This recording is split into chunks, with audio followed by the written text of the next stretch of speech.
계속 기도해 주시면 감사하겠습니다. 오늘 우리에게 주신 하나님 말씀 봅니다. 시편 8편의 말씀입니다. 시편 8편, 우리 잘 알고 있는 하나님 말씀, 시편 8편 1절에서 9절의 말씀 함께 보도록 하겠습니다.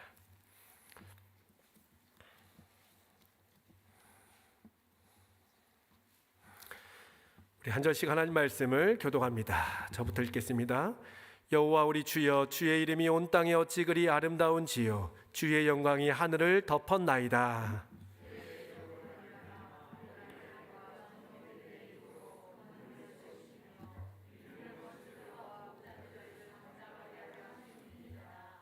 주의 손가락으로 만드신 주의 하늘과 주께서 베풀어 두신 달과 별들을 내가 보오니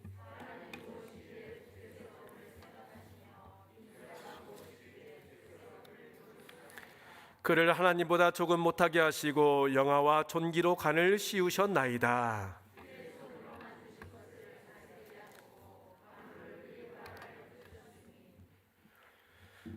곧 모든 소와 양과 들짐승이며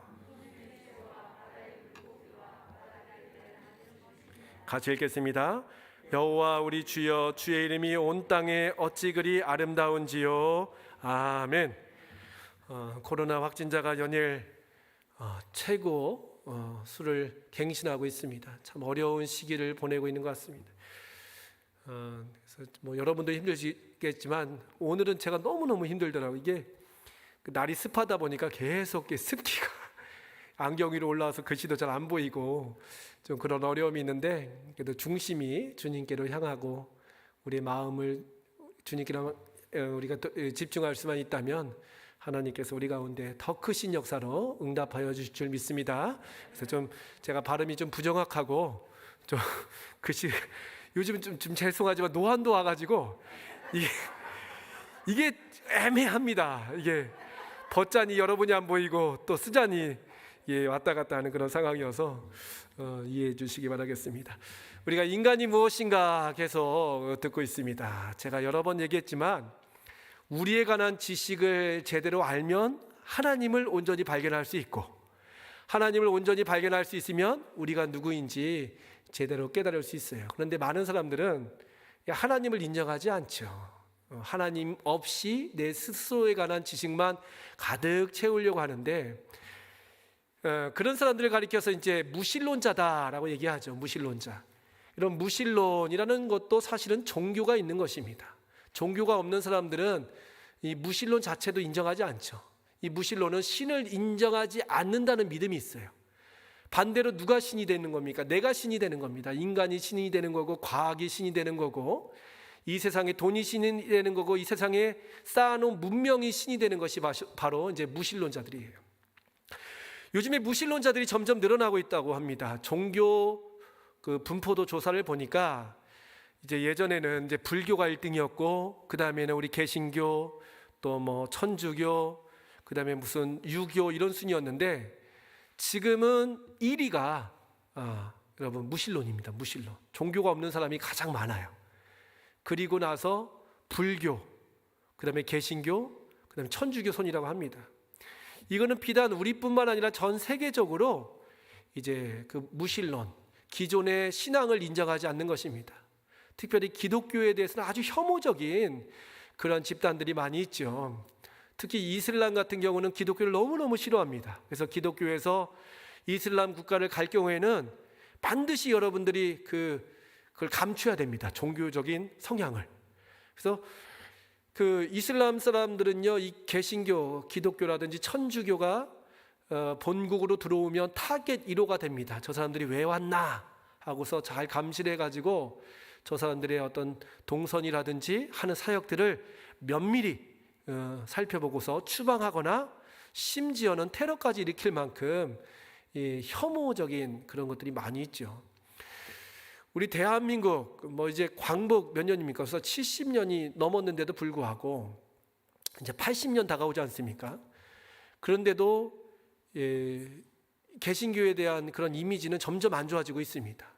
사실 기미독립선언서 얼마 전에 우리 3.1절 특별 예배를 드렸는데, 기념 예배를 드렸는데, 기미독립선언서 33인 중에 우리 개신교도가 16명이고 천주교도가 2명이어서 이 18명, 16명, 2명, 그러니까 18명이 개신교였습니다. 그 당시에 기독교 인구가 3%도 안 됐는데 무려 50% 이상이 기독교였죠. 기독교도되었는데도 불구하고 이 기독교에 대한 반감, 이 배타성은 점점 심해지고 있는 것 같습니다. 뭐 몇몇 그 신앙인들이 문제를 일으킨 것들은 이해를 해요. 그러나 그 사람들 때문에 교회가 지금 공격 대상이 되고 비난의 대상이 되고 심지어 하나님의 이름을 망령되 일컫는 사람들이 참 많아요. 뭐 유튜브 같은 데라든지 아니면 인터넷 보면 어떤 종교 기사가 나오면 뭐 우리들을 욕하는 거는 괜찮아요. 그렇죠? 신앙인들은 핍박을 받기 위한 존재들이니까. 그런데 하나님을 욕하더라고. 하나님을 욕하고 예수님을 욕하고 막 이런 걸 보면 제 마음속에도 막 너무너무 불편함이 많이 있습니다. 그러니까 무신론자들의 세상이 지금 펼쳐지고 있습니다. 여러분, 신앙이 없는 사람들이 얼마나 많은지 몰라요. 지금 청년들 같은 경우는 그 숫자가 훨씬 더 많습니다. 평균이 지금 23% 정도가 무신론인데 24% 정도가 무신론인데 지금 청년들 같은 경우는 절반 이상이 무신론입니다. 그러니까 신앙이 없어요. 종교가 없어요. 그래서 종교는 아편이다. 뭐 예전에 그 사회주의 헤겔이라든지 마르크스, 이 유물론적 사상에 의해서 종교라는 것은 만들어진 것이고 이 종교를 믿는 순간 아편에 중독되듯이 이것은 헤어나올 수 없는 늪에 덫에 걸리는 것이다 라고 가르치고 있습니다. 그러니까 무신론자들이 점점 늘어나고 있는데 사실 여러분 무신론을 한번 따져보십시오. 신이 없어요. 신이 없으면 어떤 것이 찾아오겠습니까? 우리가 죽지 않고 영원히 불로장생한다면 문제가 없어요. 신을 안 믿어도 되죠. 그렇죠? 하나님 안 믿어도 이 땅 가운데 우리가 만년, 억년, 무한대로 살 수 있다면 얼마나 좋겠습니까만은 우리는 유한한 존재잖아요. 그렇기 때문에 무신론자들은 나중에 반드시 이 허무라는 것을 경험하게 됩니다. 인생을 살아봤는데 아무것도 없더라. 탈무드에 그런 이야기 있지 않습니까? 꿈 많은 청년이 와가지고 선생님, 제가 무엇을 하여야 행복할 수 있겠습니까? 그러니까 갑자기 반문을 하셔요. 그 선생님이 랍비가 청년이여, 당신은 지금 무엇을 하려고 합니까? 저는 열심히 공부하려고 합니다. 왜요? 전 좋은 학교에 들어가고 싶어서. 좋은 학교에 왜 들어가려고 합니까? 좋은 직장에 들어가고 싶어서. 좋은 직장에 왜 들어가려고 합니까? 돈을 많이 벌려고. 돈 많이 벌어서 뭐 합니까? 예쁜 여자와 결혼하려고. 예쁜 여자 얻어서 뭐 하려고요? 예쁜 자식 낳으려고. 그러다 보니까 마지막은 뭐예요? 죽음이에요, 죽음. 그러니까 인생은 어쩔 수 없이 빈부귀천을 떠나서 살아있다는 것은 결국 죽음을 향하여 가는데 이 죽음에 맞닥뜨린 인간 허무할 수밖에 없지 않습니까? 허무하잖아요. 사실 저는 요즘에 가끔 이제 저희 어머니 생각이 나거든요. 어머니 이제 돌아가신 지 이제 6년이 지났습니다.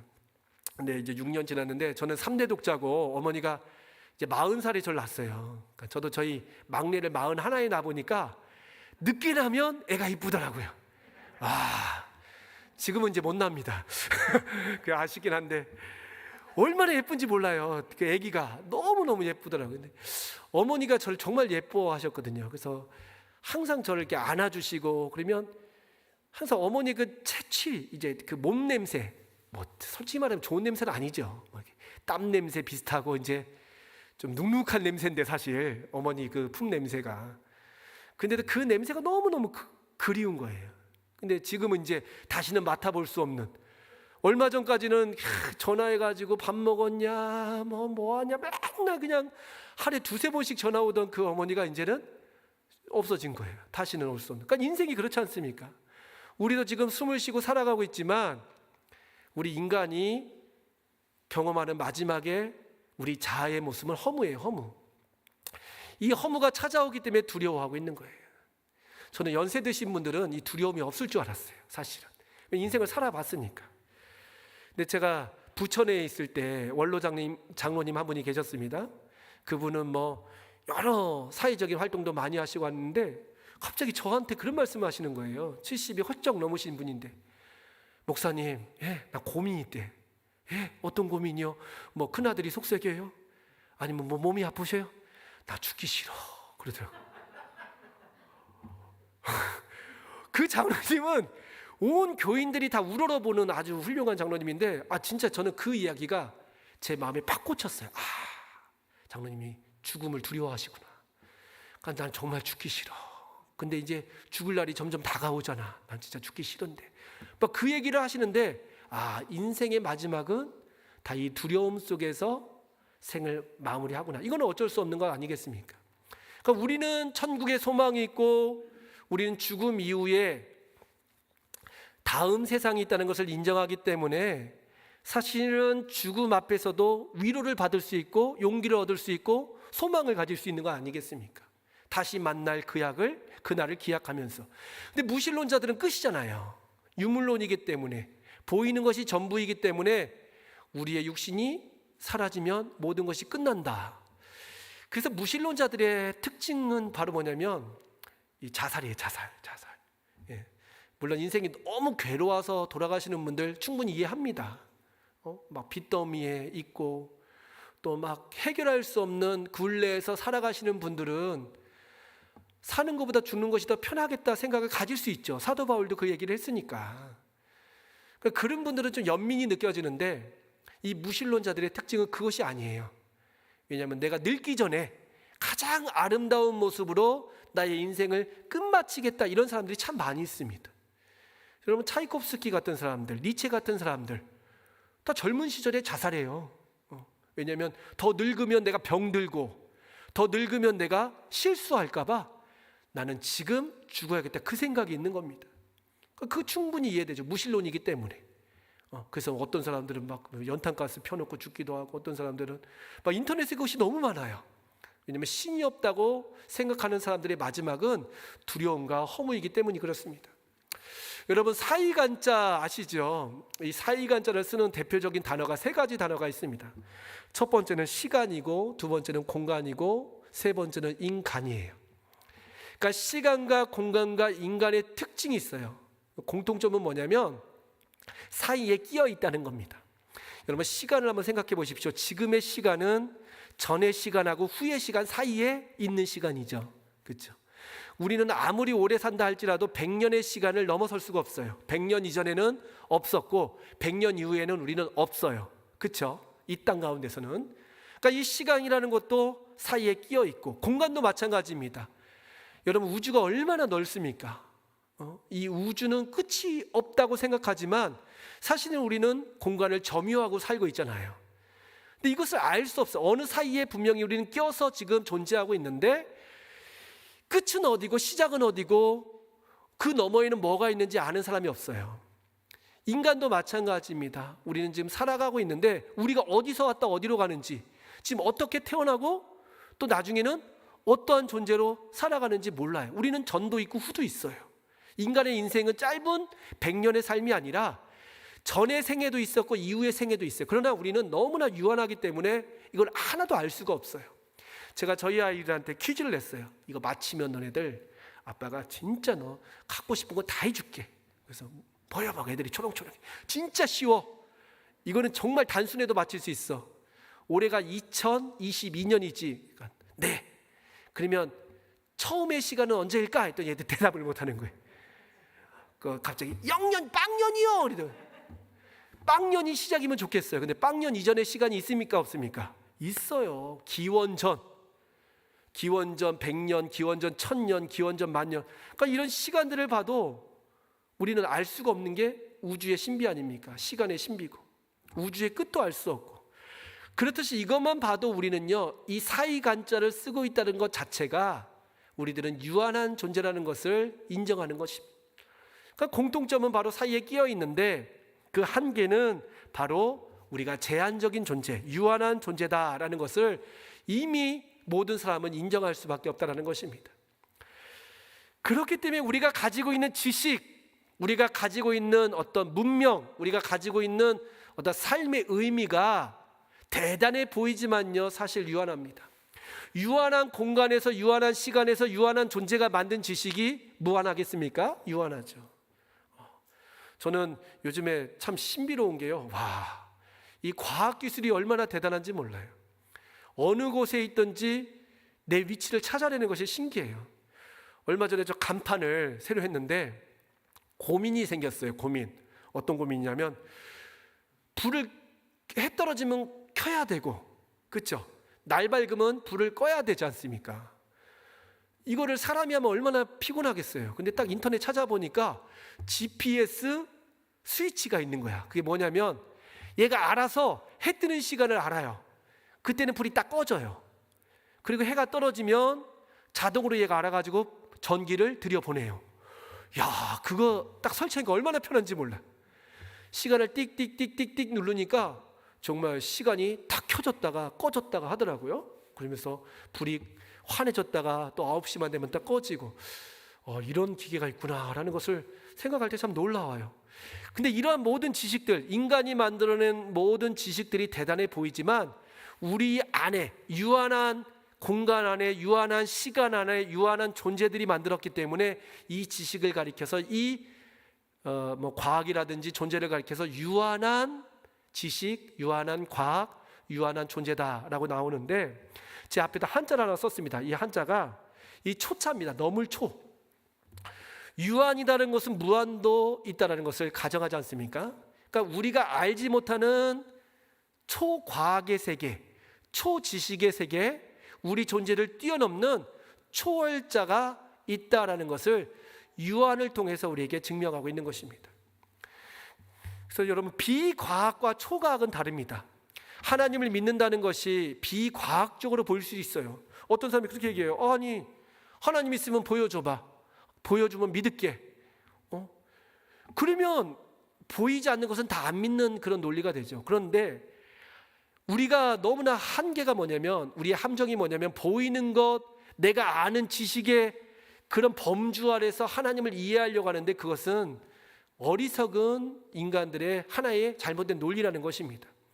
분명히 과학 너머에 뛰어난 지식이 있고, 지식 너머에 뛰어난 지식이 있고, 우리 존재 너머에 뛰어난 존재가 있다는 것을 인정할 때 비로소 우리의 연약함들을 극복할 수 있는 거예요. 제가 지난주에 얘기했지 않습니까? 파리가 미국에 갈 수 있는 유일한 방법, 기억나십니까? 파리가 1번 날개를 키운다. 오늘부터 내가 트레이닝을 해가지고 PT를 받아야지. 그래서 파리가 날개를 키워요.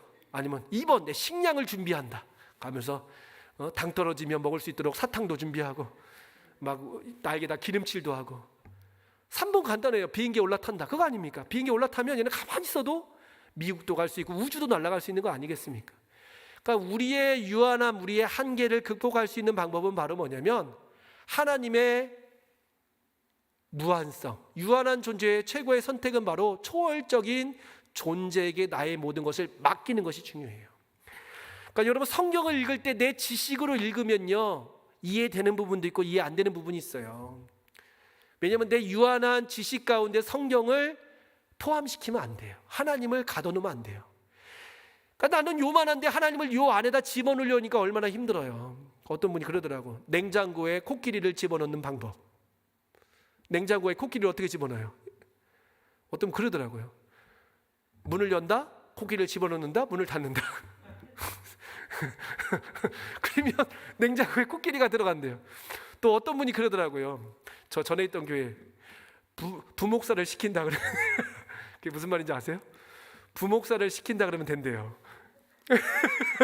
그냥 웃어 넘기십시오. 예, 담임 목사님들이 부목사님을 시키면 다 되거든요. 불가능도 가능게 되니까.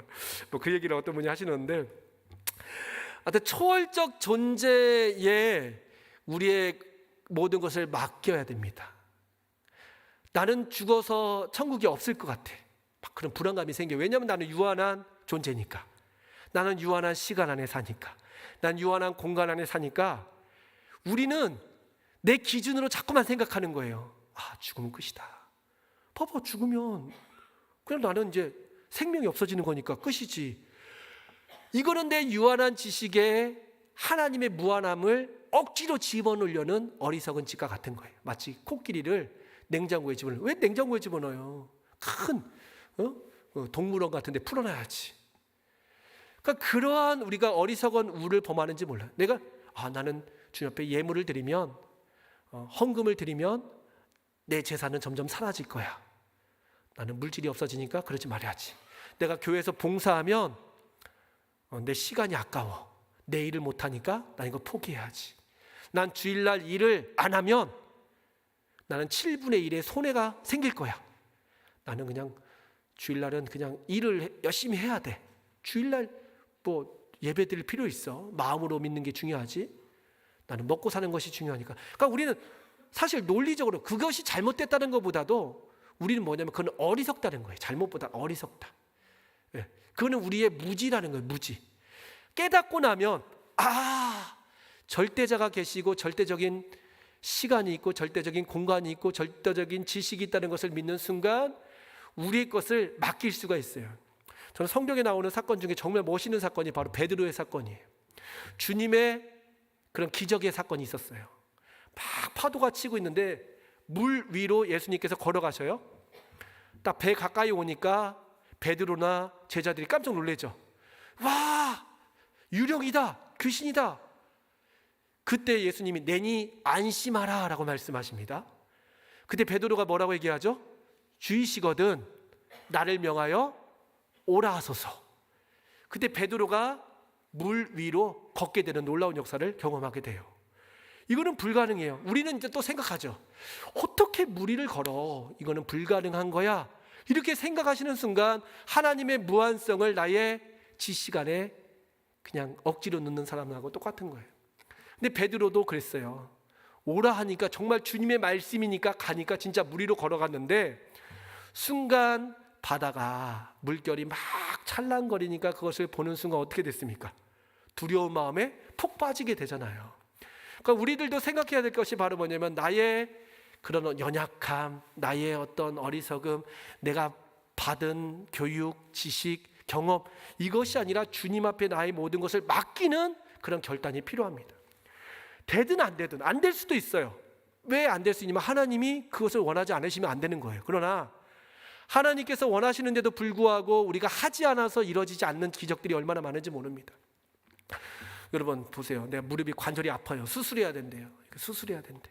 수술해야 된대. 그러니까 우리 늘 수술만 생각하고 사는 거야. 근데 주님 뭐라고 말씀하셨어요? 병든 자에게 손을 얹은 즉 나으리라. 그러면 한번 믿음으로 선포하는 거예요. 되든 안 되든 주님 말씀하셨으니까 하나님 원하시면 고쳐 주옵소서 하고 간절히 기도하는 거예요. 고쳐질 수도 있지만 안 고쳐질 수도 있어요. 그러니까 그거를 두려워가지고. 근데 그걸 뭘 믿어야 되냐면 안 고쳐주시는 분도 하나님이시고 고쳐주시는 분도 하나님이시다라는 것을, 하나님은 불가능이 없으신데 하나님은 이 땅 가운데 창조의 질서를 만드신 분이시기 때문에 하나님께서는 질서 가운데서 회복시켜 주실 수도 있지만 인생의 연수를 정하셨는데 우리가 아무리 기도해도 만년을 살 수 없잖아요. 그러니까 그렇듯이 하나님의 창조의 질서에 어긋난다면 하나님이 안 고쳐주실 수도 있다. 그걸 인정하면서 우리가 담대히 고백하면서 기도하면 내가 내 목표가, 내 기대가 이루어졌든 안 이루어졌든 하나님의 임재는 우리 가운데 분명하게 나타나는 것입니다. 그러니까 여러분들이 그 기억하셔야 될 게 자꾸만 내 안에 갇혀서는 안 된다는 것입니다. 왜 우리가 이렇게 되냐면 이 죄 때문에 그래요. 사실 이 죄가 우리를 계속 지금도 가두고 있습니다. 아까 전에 예배 시간에 막 우르르 쾅쾅 해가지고 저는 스피커에서 나는 소리인 줄 알았어요. 스피커에서 왜 천둥 소리가 나나 했는데 보니까 바깥에 막 비가 오고 천둥이 쳤더라고요. 아무리 맑은 날이지만요, 구름이 착 우리 위를 덮어버리면 하늘이 안 보이고 그 구름의 양이 많으면 많을수록 빛도 사라지고 어둠 속에 갇히게 됩니다. 그렇듯이 지금 우리의 모든 삶에 이 죄라는 것이 덮여져 있어요. 덮여져 있어요. 그것을 원죄라고 합니다. 원죄. 그러니까 하늘이 다 덮여져 있는 거예요. 덮여져 있는데 이 빛이 어느 정도 투과되는 빛이 아니라 완전히 깜깜하게 어두워져 있는 것을 가리켜서 원죄라고 합니다. 이 가운데서는 태양을 볼 수가 없어요. 볼 수 있는 방법은 구름 위로 올라가든지 아니면 태양을 땡겨오든지 하는 수밖에 없는데 그건 불가능하지 않습니까? 그러니까 원죄라는 것은 모든 사람들이 죄를 범하였으며 하나님의 영광에 이르지 못하더니, 그것은 바로 뭐냐면 로마서 3장 나오는 말씀은 결국 우리들이 다 죄 가운데 덮여져 있어가지고 하나님의 빛을 바라볼 수도 없고 우리 안에 빛을 스스로 만들 수도 없는 거예요. 그 잠시 부싯돌을 통하여 빛은 반짝 나올 수 있지만 태양이 없는 상황 가운데서 이 땅 가운데 농사를 짓습니까? 농사 못 짓죠. 그리고 모든 것이 다 망가질 수밖에 없는 것이 바로 원죄예요. 그리고 또 하나의 죄가 있는데 그것이 자범죄. 원죄로 말미암아 생기는 또 하나의 파생되는 액츄얼 신. 그러니까 원죄라는 것은 근본적인 죄라면 자범죄라는 것은 그 어둠 속에 있는 사람들이 저지르는 그러한 잘못들, 하나님을 떠난 그런 죄악들이 바로 이 자범죄 아니겠습니까? 그러니까 원죄와 자범죄가 왜 중요하냐면요, 우리가 늘 자범죄만 생각을 해요. 오늘 또 말실수했네, 하나님 용서하여 주옵소서. 오늘 또 제가 욕심을 부렸네, 주님 용서하여 주옵소서. 이 자범죄는 아무리 씻어도요, 원죄가 해결되지 않는 한 우리 가운데는 계속 자범죄는 생길 수밖에 없습니다. 그러니까 여러분들이 죄책감을 가질 필요 사실 없어요. 이 죄는요, 늘 짓는 순간 아이고 또 넘어졌네 하고서 하나님 앞에 고백하는 것이 중요하지, 내가 아무리 결심해 보십시오, 되나? 안 돼요. 그러니까 자범죄라는 것을 우리들이 어떻게 그러면 이해하고 우리가 받아들여야 되는가? 결국 인정하는 것이 중요합니다. 인정하는 것이 중요해요. 나는 유한한 존재고, 나는 죄인이고, 나는 연약하고, 나는 오늘 또 무너지고, 그럴 수밖에 없는 존재라는 것을 인정하는 순간 하나님의 의가 우리 가운데 임하게 되는 거예요. 그래서 여러분들이 거룩하고 깨끗하게 살기를 원하죠. 인간들의 가장 불행한 운명은 바로 죄인 아닙니까? 죄인. 여러분 내가 좀 못생겼다, 키가 작다, 돈이 없다, 이거는 아무 상관없어요. 이거는 다 돼요. 이거는 크게 문제가 없어요. 보니까 제가 어떤 분 만났는데 그 얘기를 하시더라고. 목사님, 제가 어렸을 때 열심히 공부를 했대요. 자기는 공부하면 진짜 대단할 줄 알고 공부를 했는데 공부 열심히 해가지고 학교 선생님 했대요. 학교 선생님. 근데 친구 맨날 연애질만 하고 노는 애가 있었대요. 걔는 친구들이 좋아가지고 학교 시간에 막 공부도 안 하고 막 쉬는 시간 막 기다리고, 걔는 공부하러 온 게 아니라 놀러 온 애예요. 근데 지금은 시집 잘 가가지고 돈 많은 남편 만나가지고 지금 막 어마어마한 재벌이라는 거예요. 그래서 자기는 너무 공부만 했는데 억울하다는 거지. 그때 난 놀지도 못하고 지금도 맨날 그냥 애들한테 시달리고 월급도 적은데 걔는 막 그때도 놀고 지금도 놀고 앞으로 노는 게 너무 부럽다, 그 얘기를 하시더라고요. 그러니까 그런 것들이 사실 우리들 가운데 막 마음으로 막 짓누를 때가 있지 않습니까? 착하게 사는 것이 좀 바보 같아 보이고, 근데 사실 노력을 해봐도요, 그것이 잘 안 됩니다. 그러니까 우리들이 거룩함으로 나갈 수 있는 것은 내가 아무리 결심하고 노력해도 오늘 새벽 말씀처럼요, 이 세상은 정의롭지가 않아요. 열심히 일한 만큼 얻는 세상이 아닙니다. 절대 아니에요. 좀 세상 말로 기회를 잘 타야 되고, 세상 말로 뭔가 있어야 돼요. 백이 있어야 되고. 그러니까 이 세상 가운데 우리가 하나님을 닮아간다는 것, 그것은 또 새로운 부분이에요. 세상에서는 실패할 수 있지만 하나님의 은혜를 입는 것은 오히려 반대입니다. 그것은 무슨 말이냐? 내가 죄인인 것을 고백하면 고백할수록, 내가 약한 것을 인정하면 인정할수록, 내가 부족한 것을 내가 시인하면 시인할수록 하나님의 의가 더 강력한 의가 임하게 되는 거예요. 이게 참 역설적인데, 이걸 역설이는 부정적 전제라고 하거든요. 좀 신학적으로 뭐냐? 내가 나를 포기한 만큼 주님이 살아나는 거예요. 나를 버린 만큼 주님으로 채워지는 거고, 나를 이제 내려놓는 순간 주님이 일하기 시작하시는 거예요. 그러니까 주님을 일하시게 만들려면 같이, 주님 제가 달릴 테니까 주님 같이 뛰십시오, 그게 아니라 저는 아무것도 할 수 없습니다, 주님 저는 너무 연약합니다 하는 그 순간에 주님께서 일하시는 거예요. 참 이거는 말이 안 되죠. 그래서 이 교리는 감리교 다르고 장로교 다르고 침례교 달라요. 그래서 이 교리는 이것 때문에 싸움이 나가지고 교단이 갈라진 거예요. 그래서 이 감리교 성도님 안 계시죠? 감리교 성도님들은 조금 달라요, 이 교리가. 우리 장로교는 철저하게 이제 어거스틴, 칼빈 이런 신학을 따르기 때문에 우리는 전적인 타락을 인정하고 전가된 의라는 것을 우리는 인정합니다. 그런데 이 감리교라든지, 감리교도 좀 뭐 그렇다 치더라도 조금 더 진보적인 데는 이제 펠라기우스라고 하거든요. 예전에 펠라기우스가 무슨 얘기를 하냐면, 이 펠라기우스라는 신학자가 그 어거스틴하고 거의 동시대 사람인데, 사람이 태어났을 때 사람은 선하다는 거예요. 선한 성품이 가득 있었는데 살면서 죄가 오염되고 들어오고 죄가 막 그 깨끗한 마음을 더럽혀가지고 사람이 악을 행하는 거지, 악한 모습으로 변하는 거지, 태어날 때는 수정과 같이 깨끗한 모습이다라고 얘기하는 거예요. 근데 어거스틴은 안 그랬거든요. 아니다, 반대다. 인간은 태어날 때 쇳덩어리로 태어난다. 시커먼 상태로 태어나는데 예수님이 그 가운데에 우리가 은혜를 부어주시고 의를 부어주시고 충만케 해주셔서, 이 코팅이라고 하지 않습니까? 코팅 되었기 때문에 우리가 깨끗해지는 것이지 원래는 더럽다라는 거예요. 그래서 이것 때문에 막 싸웁니다. 지금도 천주교랑 가장 다른 교리가 이거예요. 천주교는 성인을 인정해요. 성인, 세인트. 그건 뭐냐? 그 사람들은 진짜 죄가 없는 사람이에요. 교황들 보십시오. 교황, 뭐 프란치스코 2세, 그 사람은요 완전한 사람으로 그 신도들은 추앙합니다. 그러니까 교황이 말한 것은 곧 진리고 성경의 권위를 가지고 있고 대단하다고 얘기해요. 근데 우리는 아니에요. 똑같아요. 그 사람도 매일마다 화장실을 가야 되고, 그 사람도 누가 때리면 승질내고 막 그런 거를 우리는 인정하는데 천주교 사람들이 인정해요. 우리는 뭘 얘기하냐면 전가되는 이 코팅이라는 거. 코팅. 이번에 그 새로운 정부가 다시 원전 어떤 기술력을 회복하겠다 그런 공약을 내더라고요.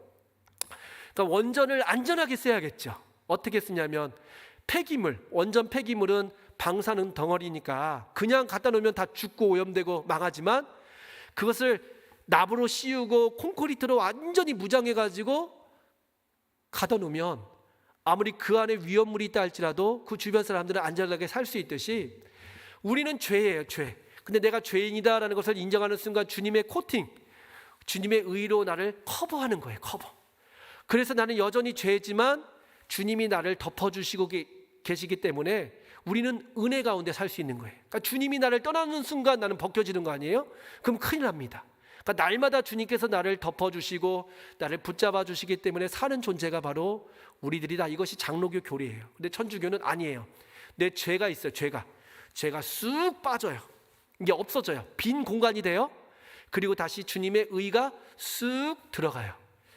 그것이 약간 좀 그런 교리를 가지고 있는 교단이 감리교예요. 알미니안주의. 약간, 그래서 이 부분 때문에 장로교하고 감리교하고는 사실은 근본적으로 좀 차이가 있습니다.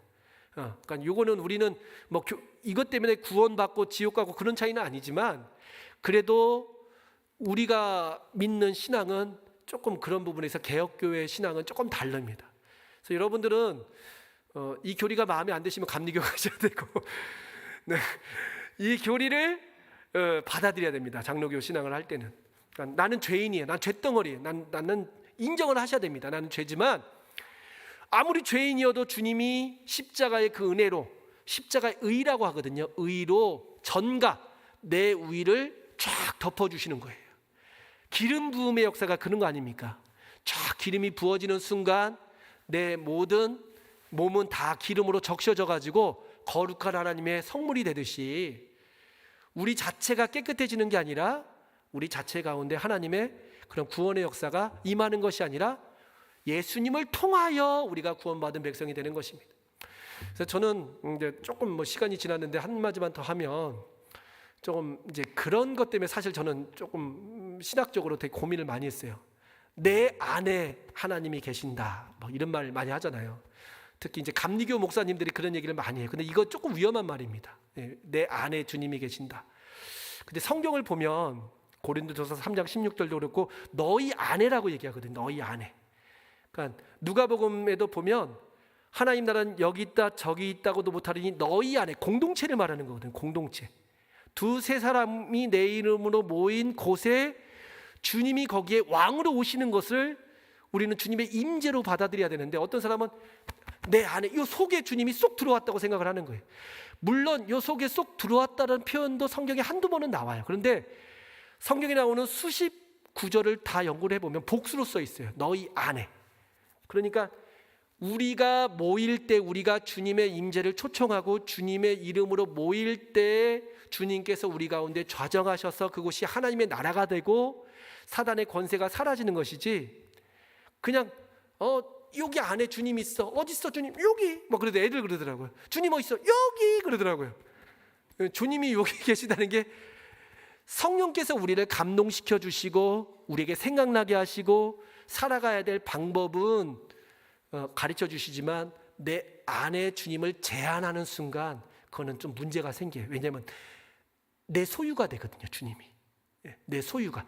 내 공동체 안에 우리가 주님이 임재하신다는 것은 주님의 소유가 내가 되는 것이고 주객이 바뀌는 거예요. 근데 내 안에 주님이 계신다 그러면 내 안에 주님 안에 우리가 있어야 돼요.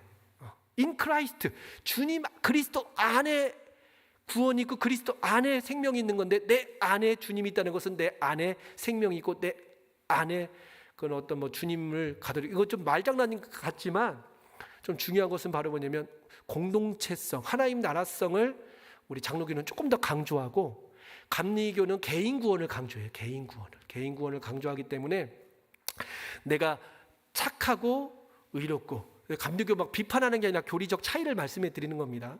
그래서 이 알미니우스는 이 원죄를 인정하지만 완벽한 원죄를 인정하지 않아요. 우리는 100% 토탈 디프레비티라고 하거든요. 이게 전적인 타락이라고 하는데 감리교는 신인 협동이 좀 있어요. 그러니까 나의 믿음도 있어야 되고 주님의 도움도 있어야 되고, 그러니까 이것이 같이 딱 맞아 떨어질 때 구원이 되는 거고, 우리 장로교는 아무것도 나는 할 수 없어. 사실은 이거 좀 무력하긴 하지만, 근데 주님이 어느 순간 나를 딱 붙잡아 주셔서 우리를 쫙 이끌어 주시는 거예요. 그것을 우리는 고백하는 그런 신앙을 갖고 다닙니다. 그러니까 여러분 장로교 다닌다고 해서 장로님들이 많이 계신데 감리교도 장로 있던데 그러면서 그 장로를 그렇게 생각하시면 안 되고, 우리가 강조하는 것은 바로 은혜다. 은혜.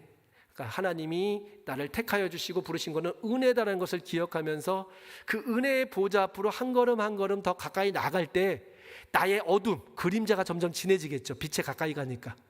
근데 이 그림자마저도 주님은 더 강력한 빛으로 그림자를 덮어주시죠. 어느 정도 가까이 가면 그림자가 보이지만 완전히 빛 속에 쏙 들어가는 순간, 주님 안에 내가 쏙 들어가는 순간 빛밖에 없어요. 그림자가 다 없어지는 거예요.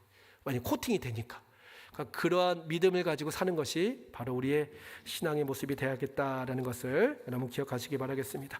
오늘 좀 장시간 했는데 이제 인간이 어떤 존재인가, 인간이 어떻게 해야지 소망을 갖는가라는 이야기를 하면서 좀 이야기가 길어졌습니다. 그래서 한 주간 살아가는 동안에 하나님께서 우리를 너무너무 사랑하시는데 그 사랑이 결국 우리의 의로움이 아니라 예수님의 은혜, 예수님의 공로로 말미암아 우리가 사랑받는 존재가 되었다는 것을 기억하면서 누구께만 영광? 하나님께만 영광. 누구께만 영광? 예수 그리스도께만 영광을 돌리는 우리 성도님들 되시길 바랍니다. 우리 같이 이 말씀을 생각하면서 같이 찬양 드렸으면 좋겠어요. 임재 찬양 부르고 우리 같이 합심으로 기도하고 마치도록 하겠습니다. 아름다운 입술로 주 앞에 틀어질 수 있도록 인도하여 주시옵소서. 돌아가는 발걸음도 인도하여 주실 줄 믿사오며, 이제는 우리 구주 예수 그리스도의 무한하신 은혜와 아버지 하나님의 만극하신 사랑하심과 보혜사 성령님의 위로보호 교통하심이 여기에 모인 사랑하는 성도들 위해, 가정과 생업과 일터 위에, 이 고산 땅 가운데에, 제주 지역 가운데에, 코로나로 아파하고 있는 이 땅 대한민국과 세계 열방 가운데에 이제와 영원토록 함께 하시길 간절히 축원하옵나이다. 아멘.